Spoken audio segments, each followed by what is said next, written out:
So this is Carolyn Garcia. She did the painting/drawings for our show. And this is Deborah Unger, who did the wonderful sculptures for our show. We have known each other for a very long time. We met in 1984. Both were going to the Advertising Art School, which was a little art school that...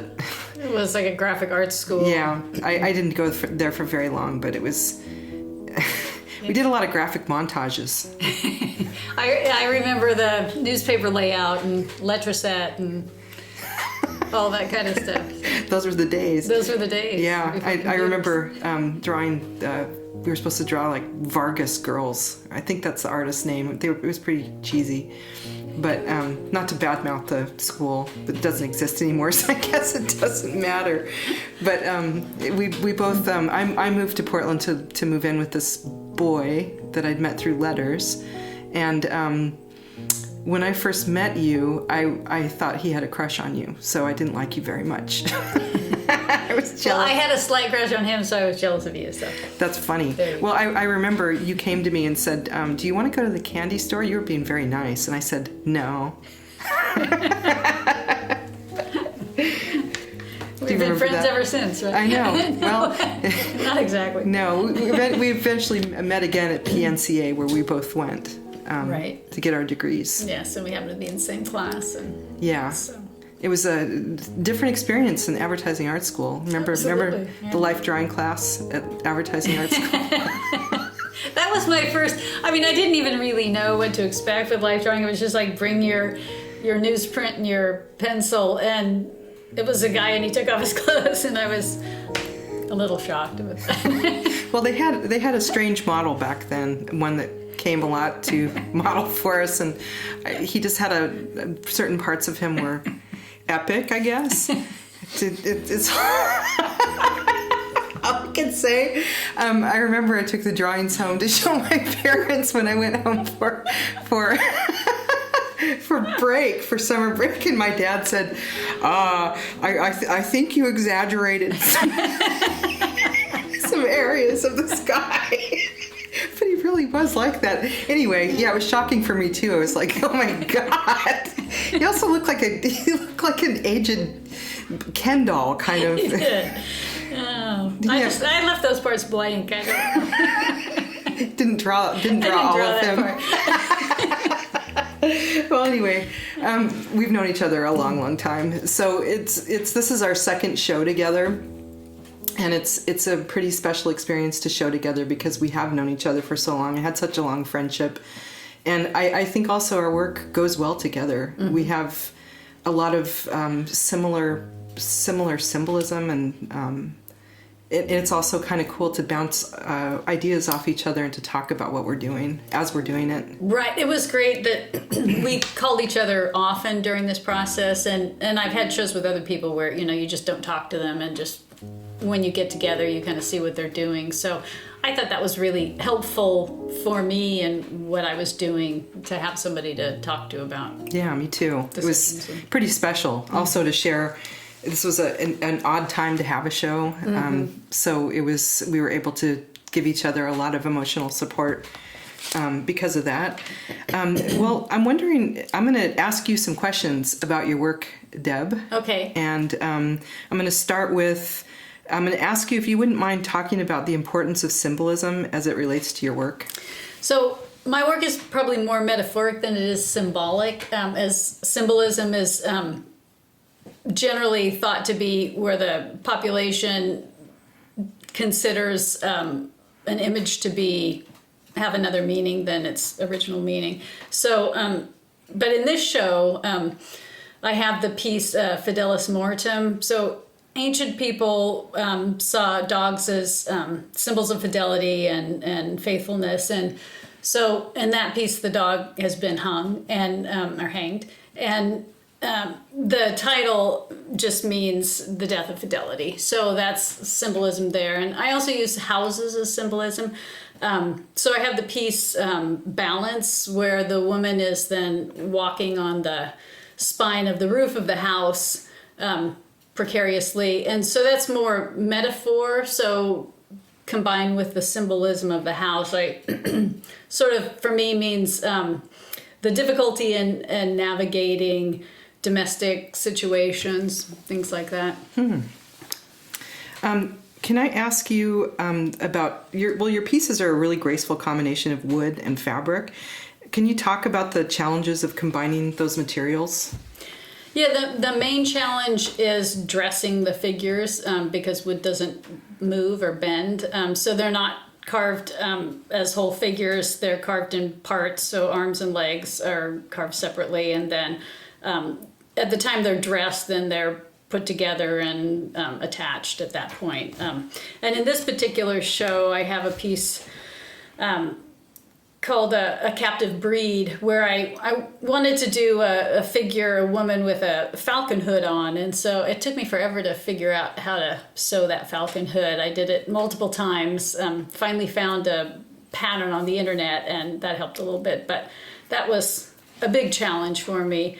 And then sometimes figures, because of the pose, they have to have a certain kind of clothing. I have two pieces, Prickly and the standing figure in Imploring the Hard-Hearted, where they have their arms crossed, and in those cases that's all carved as one piece, and you kind of need to have short sleeves in order for that to work. So those are just things that maybe dictate the kind of garment I have to make for those. This work seems really personal. Is creating your work a cathartic process for you? It's my art therapy.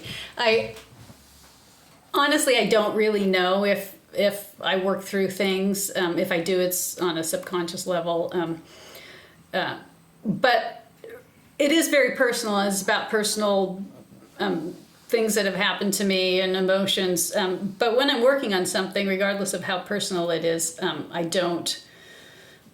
kind of removed from that. It's not something that I'm ruminating on as I'm working. So, I'm really not sure how that all works. Sometimes I'll have an image and I won't really attach a meaning to it, and then suddenly it'll be clear to me that that's clearly about that time that this happened or something. So sometimes I'm just not aware of things like that. What I find interesting, though, is I think the more personal images are, sometimes the more universal they are, because everybody has similar experiences. So I think that's really true.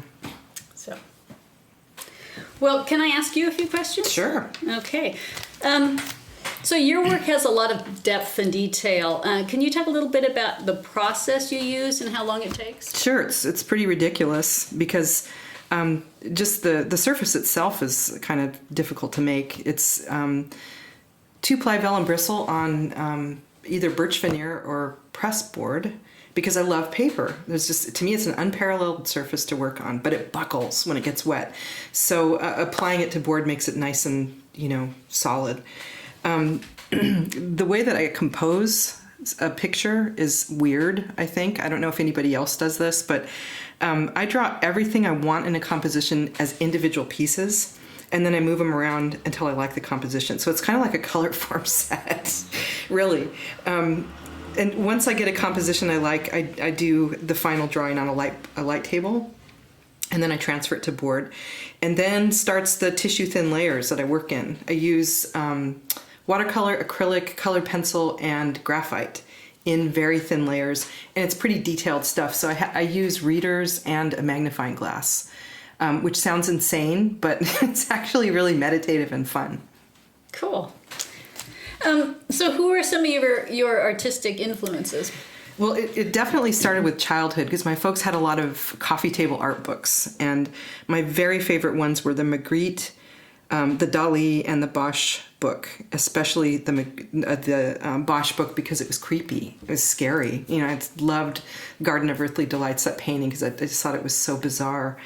And I also loved children's books, even past the point where you're really supposed to really want to check them out from the library anymore. So when I was, supposed to be getting into early readers and J-fiction, I still wanted children's books. I'd still make a beeline to the picture book section because of those wonderful lush layouts. I loved Dr. Seuss and the Hilary Knight drawings for the Eloise books. The Frank R. Neal books or drawings for the Oz books were just beautiful. As an adult, my influences are a mash of many things, but I love illustrators. So Linda Barry, who's a comic book artist and wonderful writer and just incredible human being, is a huge artistic influence. And also a lot of botanical and scientific illustration books, like Alberta Seba's Cabinet of Natural Curiosities is something I look at a lot for, just inspiration. Scientific books about single-celled organisms just fascinate me. Books about skeletal structures of humans and animals, constant inspiration. So which of these pieces speaks to you most personally and why? Well, I think the most personal piece in the show is The Promise. It's the painting of the brownie. It's a self-portrait of sorts. And my brother was a Boy Scout when I was a kid, and he would get to go on these incredible camping trips where he would come back just absolutely filthy, head-to-toe dirt.